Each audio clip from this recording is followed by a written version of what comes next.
Yes dudes and डूडिट्स, क्या हाल चाल देवियों और सज्जनों, कैसे हो? अरे यार सर, ठंड हो गई है, सुबह सुबह उठने का मन ही नहीं करता, क्या करें? सी आई एम विद यू। मेरे को एक चीज़ समझ में आती है कि सुबह सुबह उठने का मन नहीं करता है, बट हमसे सबसे ज़्यादा प्यार करते हैं हमारे पेरेंट्स। तो अपने पेरेंट्स से बोलो कि वो सुबह आपकी सुबह अच्छी बनाए, वो आएँ आपके लिए, पानी का ग्लास लेके आएँ, आपको प्यार से उठाएँ। और मतलब अगर आप नहीं उठो तो वही क्लास मुंह पे मार दें आपके, पढ़ लो चुपचाप, पेपर आने वाले हैं, शोर मन नहीं करता। अरे सर, आज क्या पढ़ना है? आज पढ़ना है चैप्टर 13। चैप्टर 13 है जनरल मीटिंग। अब क्या होता है, बोर्ड ऑफ डायरेक्टर्स डिसीजन कैसे लेते हैं? बोर्ड मीटिंग में या सर्कुलर रेजोल्यूशन में। वैसे ही मेंबर जितने भी डिसीजन लेते हैं वो दो तरीके की मीटिंग्स में लेते हैं। पहला एनुअल जनरल मीटिंग और दूसरा extraordinary general meeting. Annual general meeting as the name suggest साल में एक बार होती है, और इसके अलावा जितनी भी मीटिंग्स होंगी मेंबर्स की वो सारी एक्स्ट्रा ऑर्डिनरी जनरल मीटिंग होती है। सर एजीएम के बारे में लॉ क्या बात करता है? सेक्शन 96 बात करता है एजीएम के बारे में। फर्स्ट एजीएम और सब्सिक्वेंट एजीएम। पहली एजीएम साल खत्म होने के, फाइनेंशियल ईयर क्लोज होने के विद इन 9 मंथ हो जानी चाहिए, और जिस ईयर में इनकॉर्पोरेशन है उस ईयर में मीटिंग करवाने की ज़रूरत नहीं होती है। सर सब्सिक्वेंट मीटिंग, पहली मीटिंग के अलावा जितनी भी मीटिंग्स होती हैं एनुअल जनरल मीटिंग्स, वो कब होती हैं? फाइनेंशियल ईयर क्लोज हुआ उसके विद इन 6 मंथ्स आपको सब्सिक्वेंट मीटिंग्स करा देनी है। दो एनुअल जनरल मीटिंग्स के बीच का गैप 15 महीने से ज़्यादा का नहीं होना चाहिए, और हर कैलेंडर ईयर में आपको एनुअल जनरल मीटिंग करानी ज़रूरी है। सर आरओसी चाहे तो सब्सिक्वेंट मीटिंग को with special reasons 3 up to 3 months extend कर सकता है। सर स्पेशल रीजन कैसे हो सकते हैं? फॉर एग्जाम्पल किसी डिपार्टमेंट ने आपकी बुक्स ऑफ अकाउंट सीज कर लिया है, तो इस रीज़न से अगर आप एजीएम नहीं कर पा रहे हैं तो आरओसी up to 3 months का एक्सटेंशन दे सकता है। सर सेबी एलओडीआर का कहता है, सेबी एलओडीआर कहता है कि टॉप 100 लिस्टेड कंपनीज को within 5 months from the date of closure of financial year अपनी एजीएम करवानी पड़ती है। और ये जो प्रोसीडिंग्स होती हैं एजीएम और ईजीएम की, इसको डिस्क्लोज करना होता है स्टॉक एक्सचेंज को विद इन 12 आवर्स। सर ठीक है, समझ में आ गया। अब the concept of financial year क्या होता है? देखो फाइनेंशियल ईयर खत्म होता है 31 मार्च को, बट अगर एक कंपनी इनकॉर्पोरेट हुई है 1 जनवरी या उसके बाद, तो फिर उसका फाइनेंशियल ईयर चला जाता है फॉलोइंग ईयर। सर जैसे जैसे मेरी कंपनी इनकॉर्पोरेट हुई 1 जनवरी 2025 या उसके बाद, तो मेरा फाइनेंशियल ईयर कब खत्म होना चाहिए था? 31 मार्च 2025 को। लेकिन मेरा फाइनेंशियल ईयर खत्म होगा 31 मार्च 2026 को, अगर मेरी कंपनी 1 जनवरी 2005 या उसके बाद शुरू हुई है। सर ठीक है, समझ में आ गया।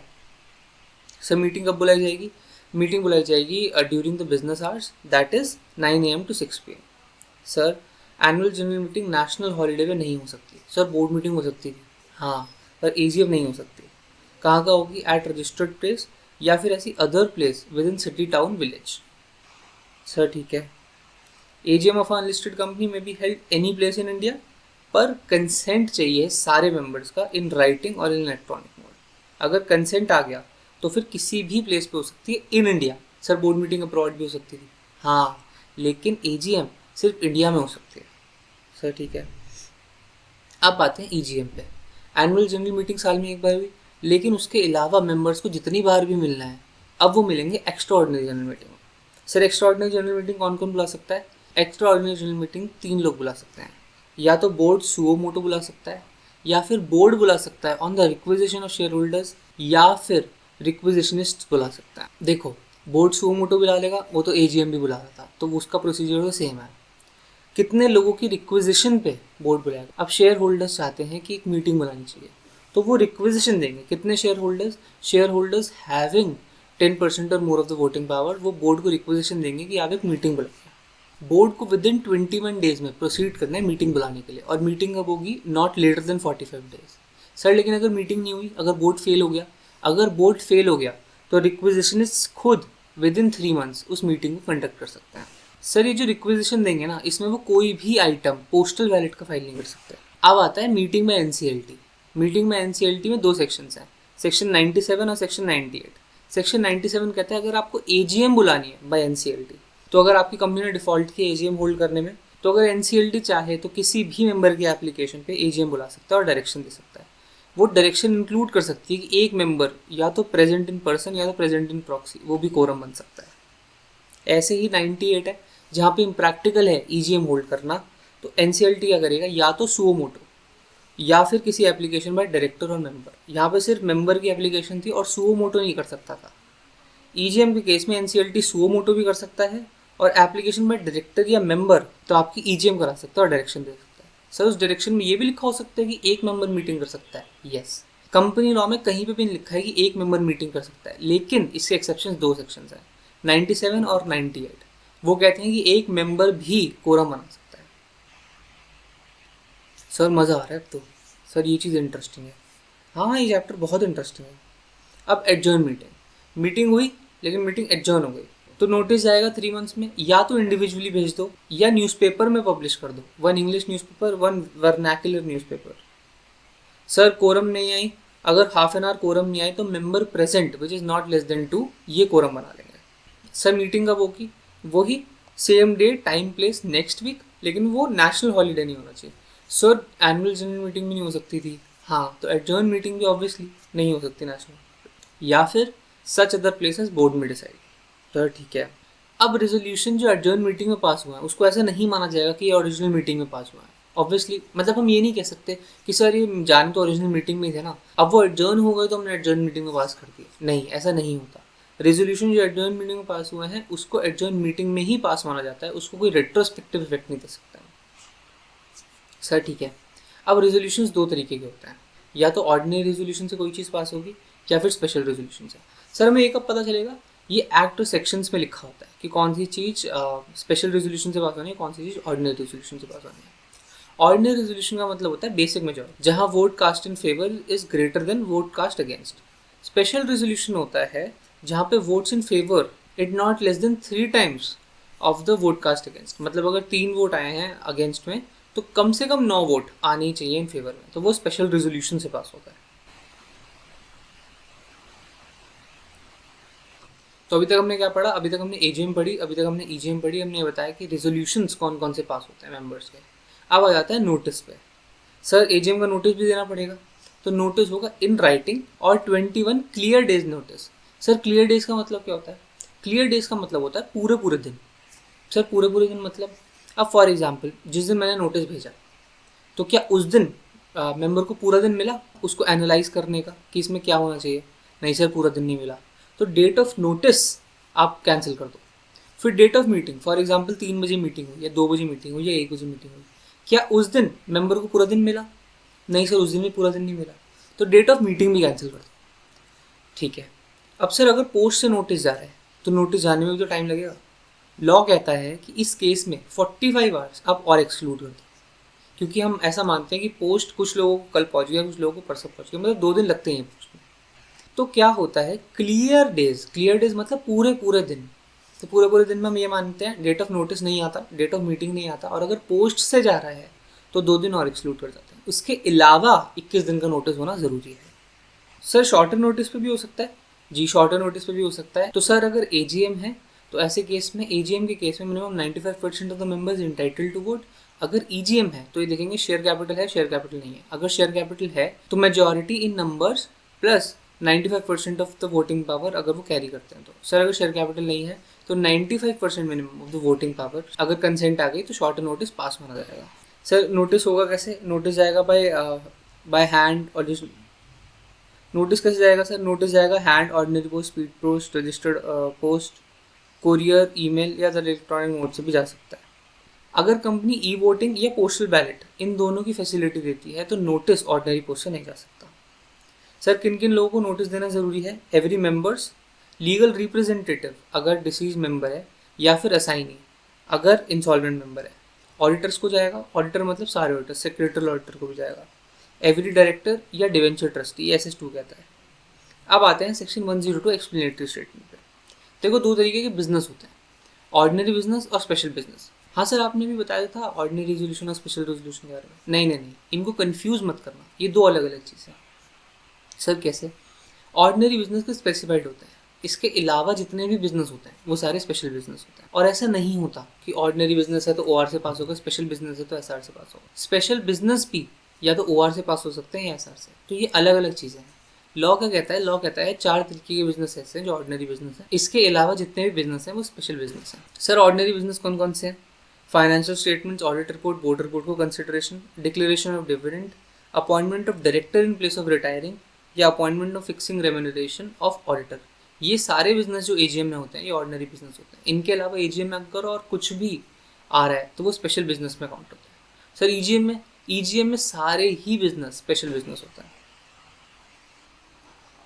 तो जितने भी स्पेशल बिजनेस होते हैं उनके लिए एक्सप्लेनेटरी स्टेटमेंट जाती है अलॉन्ग विद द नोटिस, और उसमें बताना होता है interest of every director, manager, MD और उनके रिलेटिव उस रेजोल्यूशन में। और ये बताना होता है interest of every director, manager, KMP और उनके रिलेटिव उस रेजोल्यूशन में। कोई और अदर इन्फॉर्मेशन या फैक्ट होती है आपको बताना पड़ता है। और जहाँ ट्रांजैक्शन अफेक्ट करती है अदर कंपनी को, तो उस अदर कंपनी में interest of promoter, director, manager या केएमपी, अगर उनकी शेयर होल्डिंग 2% और मोर है इन दैट कंपनी तो वो भी बताना पड़ता है। और जहाँ पे कोई बिजनेस किसी डॉक्यूमेंट को रेफर कर रहा है तो टाइम और प्लेस जहाँ पे हम उस डॉक्यूमेंट को इंस्पेक्ट कर सकते हैं। ठीक है सर। अब आ जाते हैं मीटिंग की कोरम पे। सर कोरम क्या रहेगी? तो प्राइवेट कंपनी के केस में कोरम होती है 2 members personally present. Public company में स्लैब्स होते हैं। सर स्लैब्स मतलब अगर 1000 या उससे कम मेंबर्स हैं तो फिर 5 मेंबर्स, 1000 से ज़्यादा मेंबर्स हैं अप टू 5000 तो 15 मेंबर्स, और 5000 से ज़्यादा मेंबर है किसी कंपनी में तो 30 मेंबर्स पर्सनली प्रेजेंट होने चाहिए। अगर आर्टिकल चाहे तो वो हायर नंबर दे सकता है और higher number shall be complied with. Sir quorum सिर्फ कमेंसमेंट पे नहीं देखी जाती कि एक बार मीटिंग शुरू हो गई तो बस हाँ कोरम है। कोरम वाइल ट्रांजैक्टिंग बिजनेस भी देखी जाती है। सर प्रॉक्सी काउंट होता है? प्रॉक्सी काउंट नहीं होता, पर इसके 2 एक्सेप्शन हैं। कोई बता सकता है वो कौन से एक्सप्रेशन? कोई बता सकता है कौन से एक्सेप्शन? सर हाँ सर 97 और 98 एग्जैक्टली। एनसीएलटी चाहे तो 1 मेंबर पर्सनली प्रेजेंट या बाय प्रॉक्सी मीटिंग बना सकता है। ठीक है सर। ऑथराइज रिप्रेजेंटेटिव वो काउंट होते हैं कोरम में। अगर एक एआर 5 बॉडी कॉर्पोरेट्स का एआर है तो ही शैल बी काउंटेड एज 5। लेकिन सर एक बात बताओ, एक एआर है, हम समझ गए उसको वो 5 है, पर अगर अकेला है वो मीटिंग में तो क्या वो वैलिड मीटिंग होगी? नहीं।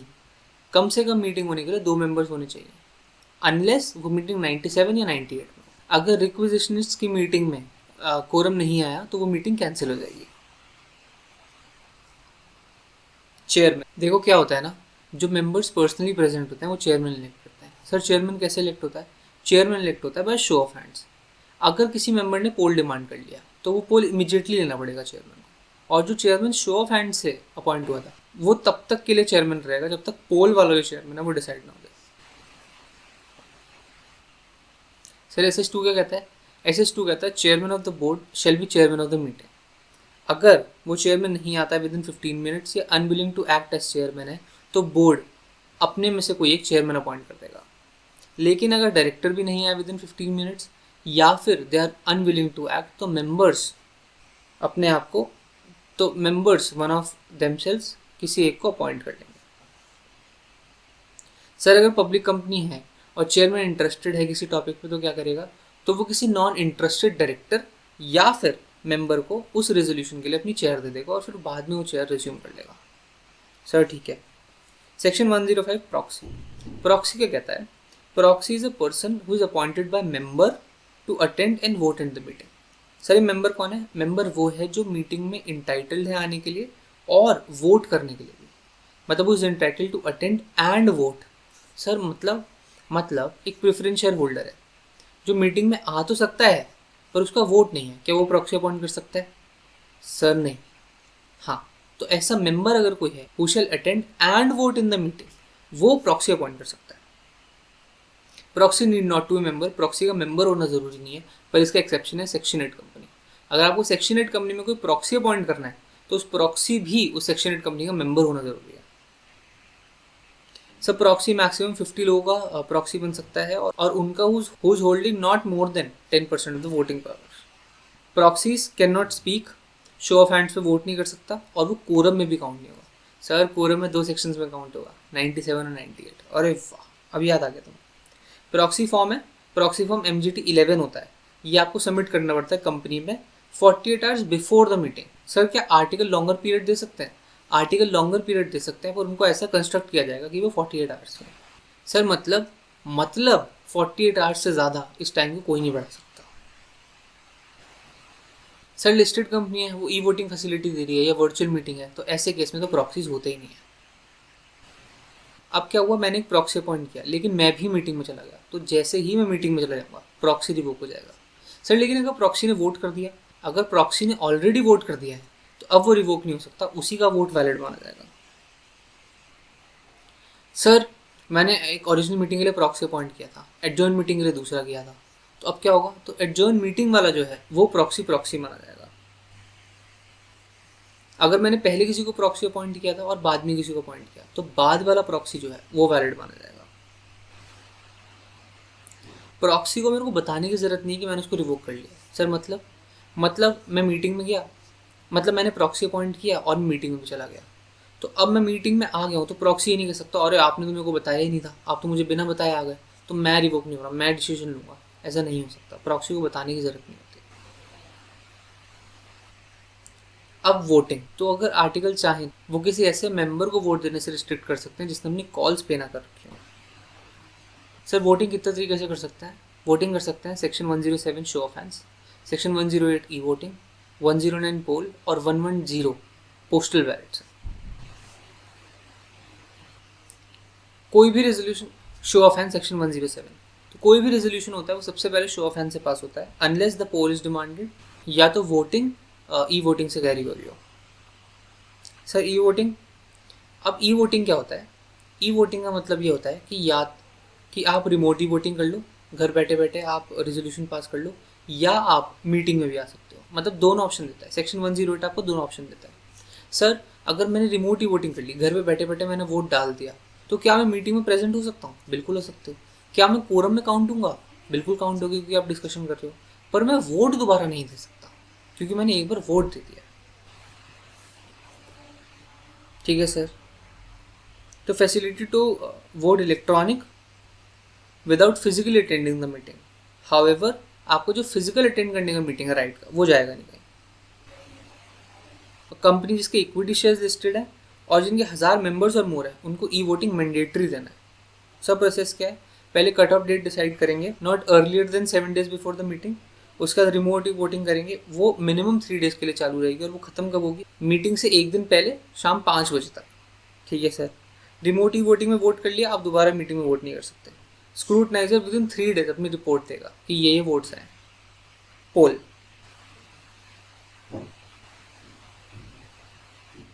बिफोर और on the declaration of result of show of hands poll demand हो सकता है। Chairman within 48 hours poll देगा, लेकिन 2 बिजनेस ऐसे हैं जिसमें चेयरमैन को इमीडिएटली पोल लेना पड़ेगा। सर कौन कौन सी मीटिंग है? एडजर्नमेंट ऑफ मीटिंग और अपॉइंटमेंट ऑफ चेयरमैन, ये 2 चीज़ें हैं, तो इमीडिएटली आपको पोल कराना पड़ेगा। सर कितने मेंबर पोल डिमांड कर सकते हैं? अगर कंपनी हैविंग शेयर कैपिटल, तो मेंबर्स इन पर्सन और प्रॉक्सी मिनिमम 1/10 और होल्डिंग पावर ऑफ और holding shares of minimum 5 lakhs। Sir other company, मतलब company not having share capital में मेंबर्स इन पर्सन और proxy minimum 1/10 of the voting power जिनके पास है वो पोल डिमांड कर सकते हैं। पोल के केस में स्क्रूटनाइजर अपनी रिपोर्ट 7 days में देता है MGT 13 में। Sir postal ballot, postal ballot क्या होता है? आप बैलेट भिजवा देते हो, इसमें एक्चुअली में मीटिंग नहीं होती है, आप बस बैलेट भिजवा देते हो कि हाँ मेंबर्स को एक रेजोल्यूशन दिया और आप और बैलेट भेज दिया साथ में कि वो रहा बैलेट, अगर आपको येस नो करना है तो आप येस नो कर लो। तो पोस्टल बैलेट है तो पोस्ट हो सकती है, इलेक्ट्रॉनिक मोड से हो सकती है। सर अगर इलेक्ट्रॉनिक मोड से हो रही है तो ई वोटिंग में इसमें फ़र्क क्या है? ई वोटिंग में आपको दोनों चीज़ें मिल रही थी, आपको मीटिंग अटेंड करने का राइट भी मिल रहा था और आपको वोट करने का टाइम भी मिल रहा था। कंपनी कोई भी बिजनेस पोस्टल बैलेट से कर सकती है सिवाय 2 बिजनेस के, एक ऑर्डिनरी बिजनेस और डायरेक्टर को अपनी बात कहने का हक होना चाहिए, क्योंकि अगर ये नहीं हुआ तो मीटिंग तो बुलाई नहीं। तो अगर ऑडिटर और डायरेक्टर को अपनी बात कहने का हक नहीं है तो वो कहाँ बोलेंगे? ऐसे बिजनेसेस जो कि सिर्फ पोस्टल बैलेट से हो सकते हैं। अगर आप ऑल्टरेशन कर रहे हो ऑब्जेक्ट क्लॉज में या एओए में, जिसमें आप प्राइवेट कंपनी की क्लॉज इंसर्ट या रिमूव कर रहे हो या चेंज कर रहे हो registered office outside the limit of city town village, object prospectus के जो ऑब्जेक्ट्स हैं उनको चेंज कर रहे हो और अभी भी आपके पास जो फंड पड़े हैं प्रोस्पेक्टस के वो अनयूटिलाइज पड़े हैं। Differential voting right, buyback, variation in rights, election of SSDs मतलब स्मॉल शेयर होल्डर डायरेक्टर्स, वो पोस्टल बैलेट से होगा। लोन गारंटी सिक्योरिटी, अगर वो 60% और 100% वाली लिमिट से ज़्यादा दे रहे हो तो भी आपको पोस्टल बैलेट से करना पड़ेगा। सर कौन कौन सी कंपनी ऐसी है इनको पोस्टल बैलेट नहीं चाहिए? ओपीसी आपको पोस्टल बैलेट कराने की जरूरत नहीं है, या आपकी कंपनी के मेंबर्स अगर अप टू 200 हैं तो भी आपको पोस्टल बैलेट की कोई रिक्वायरमेंट नहीं है। सर नोटिस में लिखा हुआ कि डिस्पैच ऑफ नोटिस के विद इन 30 days में आप वोट कर सकते हो। कंपनी पब्लिक इशू नोटिस करेगी, एक इंग्लिश न्यूज़पेपर में, एक वर्नाकुलर न्यूज़पेपर में, स्टेटिंग कि पोस्टल बैलेट जो है वो हमने डिस्पैच कर दिया है। नोटिस वेबसाइट पे भी जाएगा और स्क्रूटनाइजर अपनी रिपोर्ट देगा as soon as possible but not later than 7 days of the receipt of postal ballot papers. Sir ठीक है। Circulation of members resolution. अब कोई मेंबर चाहता है कि एक रेजोल्यूशन मीटिंग में आना चाहिए, तो मेंबर क्या करेगा, मेंबर होल्डिंग 100% और more of the voting power वो नोटिस देगा उस रेजोल्यूशन का कि मैं चाहता हूँ ये रेजोल्यूशन पास हो। या फिर अगर फॉर एग्जांपल किसी रेजोल्यूशन के लिए उसको कोई स्टेटमेंट देनी है, जैसे फॉर एग्जांपल कोई बंदा है हु इज बीन कन्विक्टेड, उस पर कुछ चार्जेस लगे थे, तो फॉर एग्जांपल हमको उसको डायरेक्टर अपॉइंट करना है, तो ऐसे केस में मुझे अगर लगता है कि क्या पता मेंबर्स को नॉलेज ना हो, तो मैं एक स्टेटमेंट देना चाहता हूँ कि इस मेंबर को ऐसे से कन्विक्ट भी किया जाता है, ताकि मेंबर्स उस अकॉर्डिंगली वोट करें। तो फिर ऐसे केस में क्या होता है, अगर मेरे को रिजोल्यूशन देना है तो with in 6 weeks before the meeting देना पड़ेगा, या अगर मेरे को कोई स्टेटमेंट सर्कुलेट करवानी है किसी रेजोल्यूशन के लिए, तो minimum 2 weeks before the meeting मेरे को वो स्टेटमेंट सर्कुलेट करानी होगी। सर ऑथराइज रिप्रेजेंटेटिव, इसके 2 सेक्शन है, सेक्शन 112, सेक्शन 113। प्रेसिडेंट या गवर्नर को अपना कोई AR अपॉइंट करना है तो वो 112 में कर सकता है। सर बॉडी कॉर्पोरेट्स को अगर करना है तो वो 113 में कर सकती है। AR is as good as member, और AR एक प्रॉक्सी भी अपॉइंट कर सकता है अपने लिए। सर ठीक है। Special notice. अब एक्ट में कुछ ऐसे रेजोल्यूशन हैं जिसके लिए स्पेशल नोटिस मेंबर को देना जरूरी होता है। सर कितने मेंबर्स को, मिनिमम 1% ऑफ द मेंबर्स और who is holding shares of minimum 5 lakh rupees. वो क्या करेगा, वो with in 14 days before the meeting company को स्पेशल नोटिस देगा, और वो कंपनी बाकी शेयर होल्डर्स को या बाकी मेंबर्स को, और कंपनी विद इन 7 days उस स्पेशल नोटिस की कॉपी अदर मेंबर्स को दे देगी। सर स्पेशल नोटिस कहाँ कहाँ चाहिए होता है, वही सेम सेक्शन 140, या फिर कोई ऐसा डायरेक्टर अपॉइंट हो रहा है other than retiring director. Resolutions to be filed by registrar, ये 117 में लिखा हुआ है कि कुछ रेजोल्यूशंस ऐसे होते हैं जो MGT 14 से पास होते हैं विद इन 30 days। सर कौन कौन से, ऐसा जब भी आप स्पेशल रेजोल्यूशन पास करोगे आप with in 30 days MGT 14 file करोगे। ऐसा कोई रेजोल्यूशन जो सारे मेंबर्स ने पास किया है बट अगर वो पास नहीं होता तो वो SR से पास होता, मतलब उसकी रिक्वायरमेंट SR की थी पर उसको पास ऑल मेंबर्स ने कर दिया। ऐसा कोई बोर्ड रेजोल्यूशन जिसमें अपॉइंटमेंट या रिन्यूअल है MD का, या फिर section 181A sale of undertaking, और C या कोई ऐसे बोर्ड रेजोल्यूशन जो 179(3) में स्पेसिफाइड है, या वॉलंटरी वाइंडिंग अप। तो इन सारे केसेस में आपको MGT 14 फाइल करना है विद इन 30 days।